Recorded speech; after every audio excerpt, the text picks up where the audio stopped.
You can lie to society. You can even lie to yourself. But there's one thing you can never lie to: your inner voice. And once you betray it, nothing outside will ever feel right again. Have you ever done everything right according to everyone else, yet felt completely wrong inside? Carl Jung's student Marie-Louise von Franz spent decades studying fairy tales from every culture on Earth. She discovered something haunting. Every moral rule in these stories had its opposite somewhere else. Steal, sometimes justified. Lie, often necessary. Kill. Even the heroes did it. But there was one rule that never changed. Never in any culture, in any story. Never harm a helpful animal. This isn't about actual animals. The helpful animal is a symbol. It represents that quiet voice inside you. Your moral intuition, your true conscience, the part of you that knows what's authentic. And when you ignore it, when you silence it, when you betray it for approval or safety, the fairy tales all say the same thing. You lose your way. You wander in darkness, and no external success can save you from the internal wasteland you've created. Let me tell you about Emma. She's 32, successful marketing director, everyone's favorite colleague. She says yes to every project, volunteers for committees, never complains. Her LinkedIn profile is perfect. Her performance reviews are glowing. But every night at 3 a.m., she lies awake with a knot in her stomach that won't go away. Because Emma knows something her coworkers don't. She knows she's living a lie. Not a dramatic lie. A quiet one. The kind where you smile when you want to scream. Where you nod when you want to walk away. Where you become so good at being what others need that you forget what you actually are. Emma's helpful animal, her inner voice, has been whispering for months. This job is killing your soul. These people don't see you. You're becoming a ghost of yourself.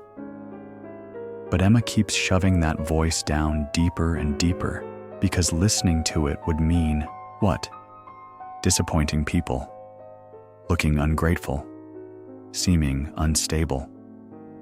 This is the Carl Jung shadow at work, not the evil parts of ourselves, but the authentic parts we've buried because they don't fit the image we need to maintain. Jung discovered that we all wear a persona, a mask we show the world. And the more perfect that mask becomes, the more we lose touch with what's real underneath. The helpful animal gets weaker. The inner voice gets quieter. Until one day you realize you've become a stranger to yourself. The terrifying truth. Most people would rather live as a successful stranger than risk being an authentic nobody. But here's what Jung understood, that most people don't. When you harm your helpful animal, when you betray your inner voice, the punishment doesn't come from outside, it comes from within. It's not about karma or cosmic justice. It's about psychological fracture. You become divided against yourself. Part of you knows you're living wrong, while another part desperately maintains that everything is fine. This internal war is exhausting. It creates anxiety that has no name, depression that makes no sense, and a haunting feeling that you're living someone else's life. Emma feels this every day. She's successful by every external measure, yet she feels like a fraud. Not because she's incompetent, but because she's competent at being someone she's not. Jung wrote, "Conscience commands the individual to obey his inner voice, even at the risk of going astray." Even at the risk of going astray. This is the most terrifying and liberating sentence ever written about human consciousness. Because what Jung is saying is this: your true conscience, your helpful animal, might lead you into uncertainty. It might make you unpopular. It might disrupt your carefully constructed life. But following it is still more important than following any external rule, any social expectation, any collective moral code. Why? Because there are two types of conscience, and most people can't tell them apart. False conscience is what you inherited from your parents, your culture, your religion, your social media feed. It's the voice that says, good people do this, and bad people do that. It's rigid, judgmental, and often hypocritical. It creates shame, not growth. It operates through fear, fear of judgment, fear of abandonment, fear of not being enough.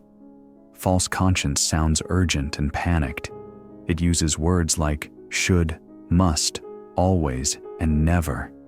It compares you to others constantly and finds you lacking. It promises safety in exchange for conformity, but delivers only the appearance of safety while slowly suffocating your soul. True conscience is something else entirely. It's the quiet knowing that emerges from your deepest self. It doesn't shout. It doesn't judge. It simply knows. And it cares more about your authentic wholeness than your social acceptability. True conscience feels like coming home to yourself. It has the quality of recognition, not of learning something new, but of remembering something you always knew, but forgot. It speaks in your own voice, not in the borrowed voices of authority figures or cultural programming. Here's the devastating truth. Most people think they're following their conscience when they're actually following their conditioning. Take David, 41, married for 15 years. Everyone says he's a great husband. He provides, he's faithful. He shows up to family events. His wife posts photos of them looking happy. His friends admire their stability. By every social metric, David is winning at marriage. But David's helpful animal has been dying for years because David hasn't been honest, not with his wife, not with himself, about who he's becoming. He's changed. His interests have shifted from sports and career advancement to philosophy and art. His values have deepened from achieving success to finding meaning. His soul has evolved, but his marriage is still based on who he was at 26. He's not having an affair. He's not being cruel or neglectful, but he's committing a different kind of betrayal, the betrayal of authenticity. He's performing a version of himself that no longer exists, and both he and his wife can feel the falseness, even if neither speaks of it. His true conscience whispers, "Tell her who you really are now. Share your real thoughts, your evolving dreams, your changing needs. Have the hard conversations. Let the relationship evolve, or let it end honestly."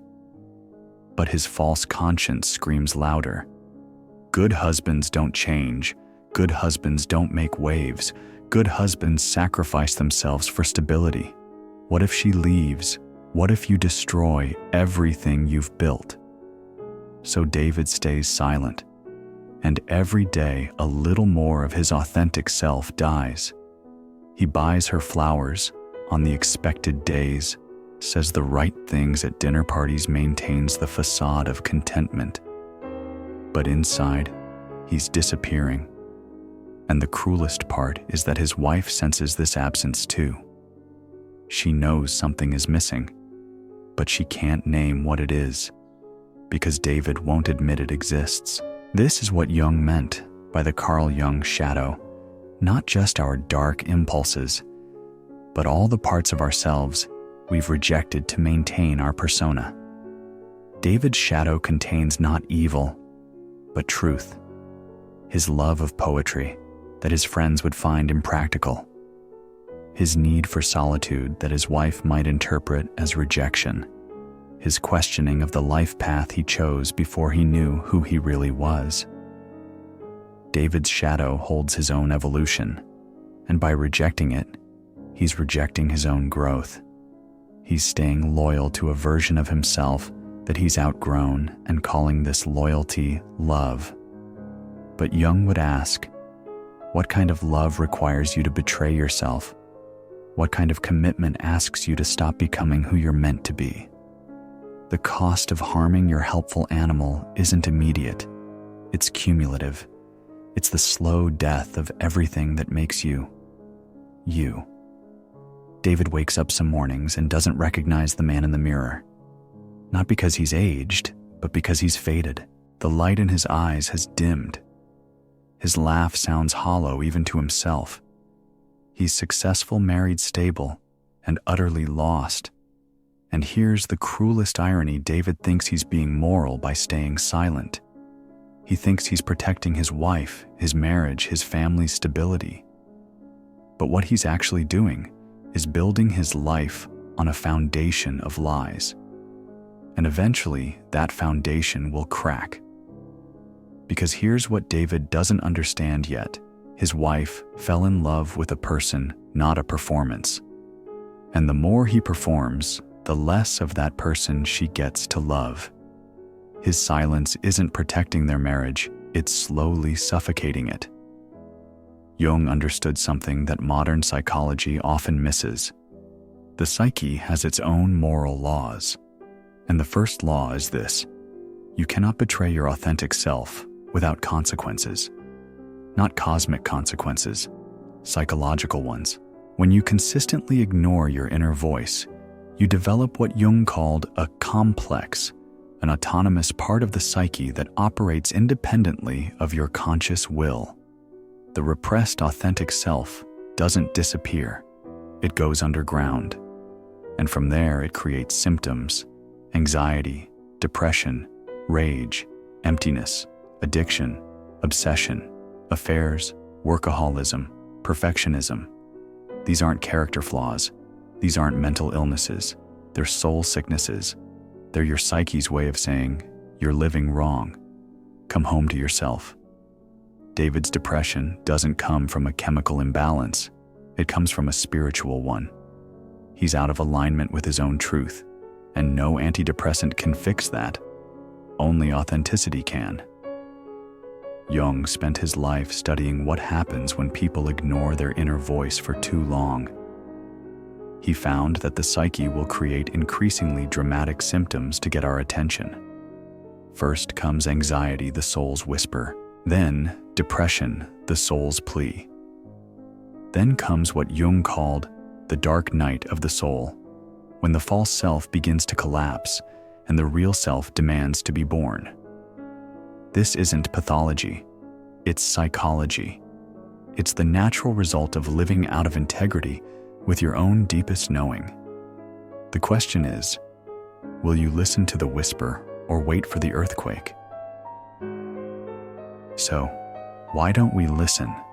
Why do we harm our helpful animal over and over, even when we know the cost? Because listening requires the one thing our culture has taught us to fear more than death being misunderstood. Following your inner voice means you might have to say no when everyone expects yes. You might have to choose growth over comfort, truth over peace, authenticity over approval. You might have to disappoint people who matter to you.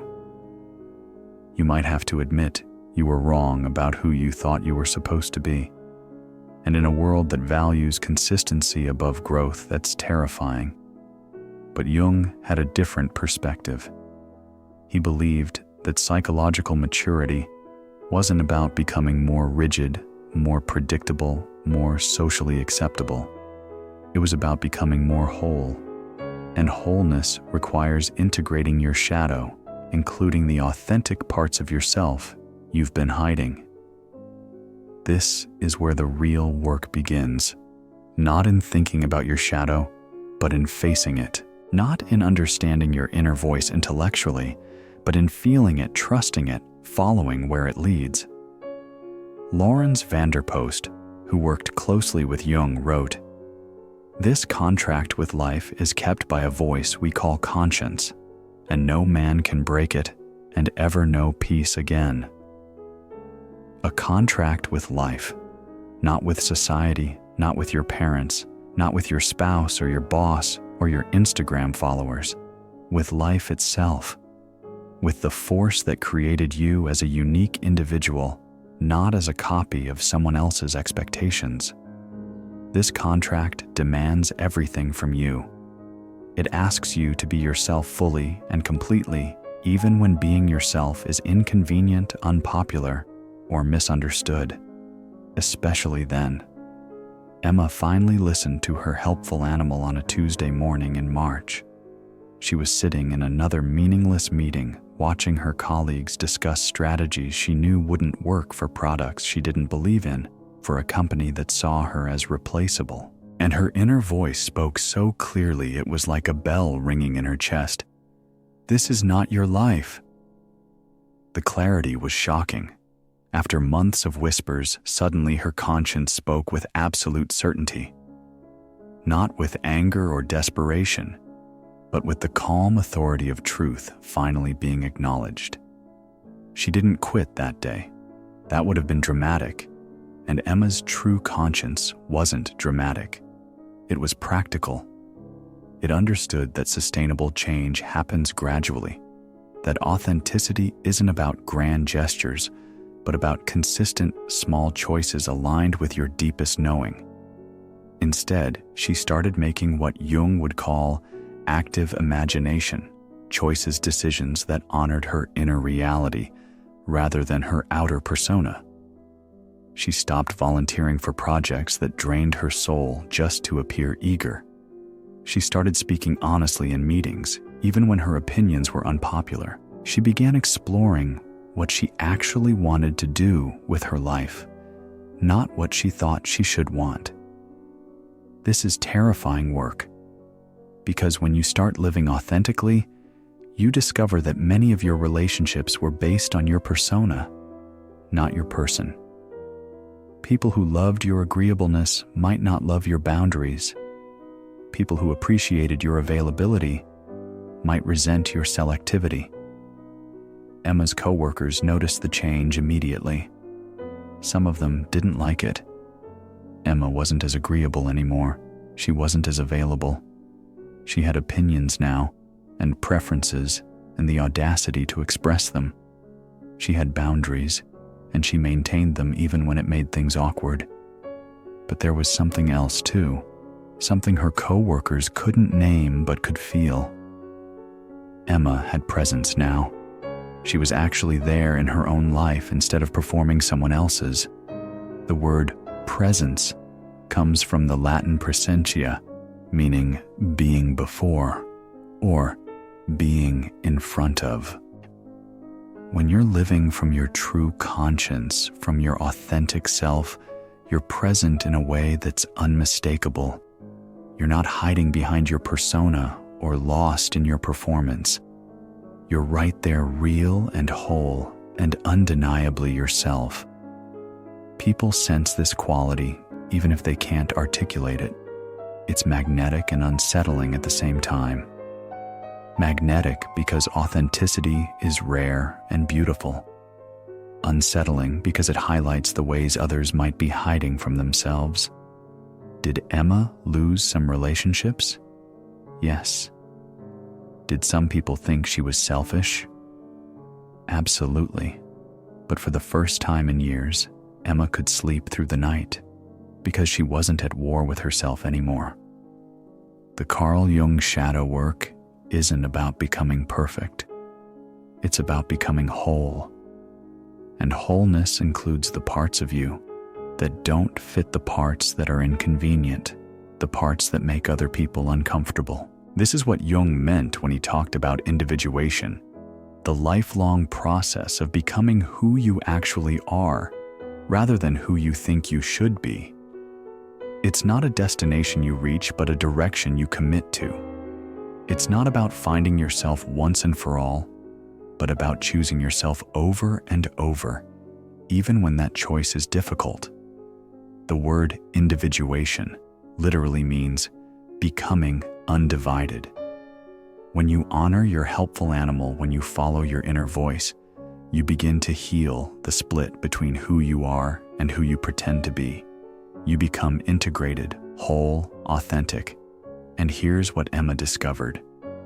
Authenticity isn't selfish. It's sacred, because the world doesn't need another copy of someone else's expectations.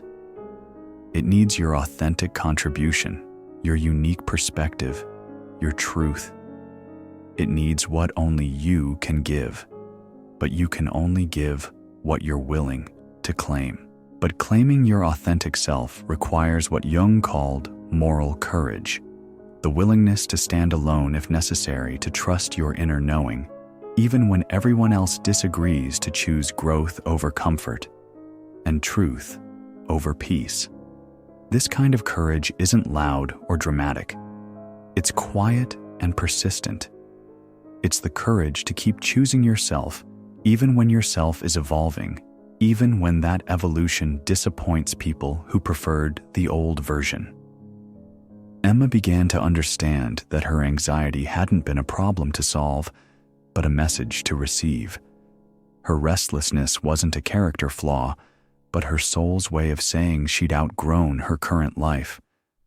Her dissatisfaction wasn't pathology, but psychology, the natural result of living below her authentic potential. And slowly, as she made choice after choice in favor of her truth over her image, something miraculous happened. The knot in her stomach began to loosen. The 3 a.m. wake-ups became less frequent. The sense of living someone else's life began to fade. Emma was coming home to herself. And home, she discovered, was not a place but a practice, the daily practice of listening to her helpful animal and honoring what it told her. But you can only give what you're willing to claim. And claiming your authentic self is the most courageous thing you can do in a world that profits from your conformity. Learning to distinguish between true and false conscience isn't intellectual. It's embodied. It's felt. True conscience feels deep, steady quiet. It doesn't scream or threaten or shame. It simply knows. It has the quality of inevitability, not because it's demanding, but because it's true. False conscience is urgent, anxious, comparative. It's always worried about what others will think, always trying to prove something, always afraid of making the wrong choice. It speaks in the voice of your internalized critics, your inherited fears, your unexamined assumptions. Jung wrote, "All haste is of the devil." This isn't religious language, it's psychological wisdom. When you feel pressured to make a decision quickly, to respond before you've had time to feel into your own, knowing that pressure is usually coming from false conscience. True conscience has patience. It trusts your ability to discern. It knows that the right choice will reveal itself when you're ready to see it. Here's a practice Jung would have recognized. When facing a moral decision, don't think your way to the answer. Feel your way to it. Sit quietly. Put your hand on your chest. Present the decision to your body, not your mind. What does your nervous system tell you? Does one choice make you contract? Make you feel smaller? Make you hold your breath? Does another choice make you expand? Make you feel more like yourself? Make you breathe deeper? Your helpful animal doesn't speak in words. It speaks in sensations and energy, in the subtle felt sense of rightness or wrongness. This is how you learn to trust your inner voice again. Not by analyzing it, but by embodying it.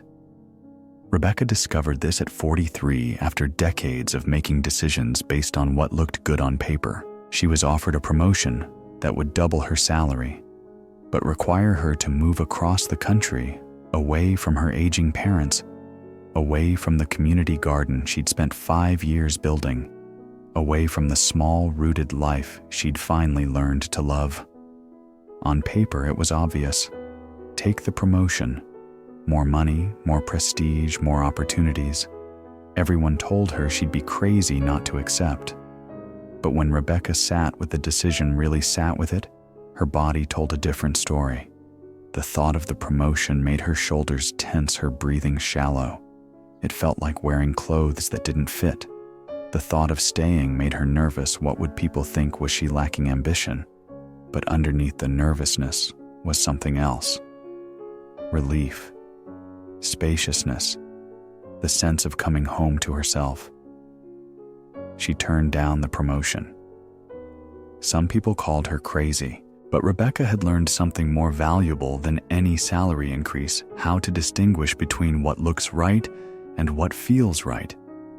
Your helpful animal doesn't care about your resume. It cares about your soul. You don't need to please the world. You just need to not betray yourself.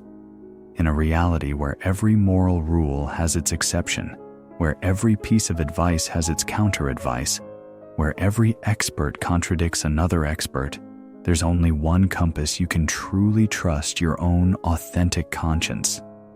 Not the voice of your conditioning, not the voice of your fears, not the voice of what you think you should want. The voice of what you actually know in your deepest knowing to be true for you. If you've been feeling lost, if you've been doing everything right, but still feeling wrong, if you've been successful but not satisfied, you might have been ignoring your helpful animal for too long. It's still there. It's been waiting. Jung believed that every symptom, every struggle, every crisis is actually your psyche's attempt to bring you back into alignment with yourself. Your anxiety isn't a disease, it's information. Your depression isn't a failure. It's a response to living out of integrity with your own truth. Listen to what your Carl Jung shadow is trying to tell you. Not the destructive impulses, but the authentic ones. The parts of yourself you've buried to fit in, to be loved, to be safe. They're not dangerous.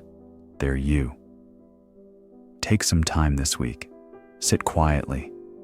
Ask yourself, is there something inside me that's still whispering? Something I've been ignoring because it's inconvenient, because it would require change, because it would disappoint someone. Don't kill it for false peace. Listen to it. Honor it. Let it guide you back to yourself. Because at the end of your life, you won't be judged by how well you followed everyone else's rules. You'll be judged by how faithfully you listen to your own voice. And that voice, it's been trying to save you all along. If this resonated with you, if you felt seen in these words, consider sharing it with someone who might need to hear it. Sometimes the greatest gift we can give another person is permission to come home to themselves. The helpful animal is calling. It's time to listen.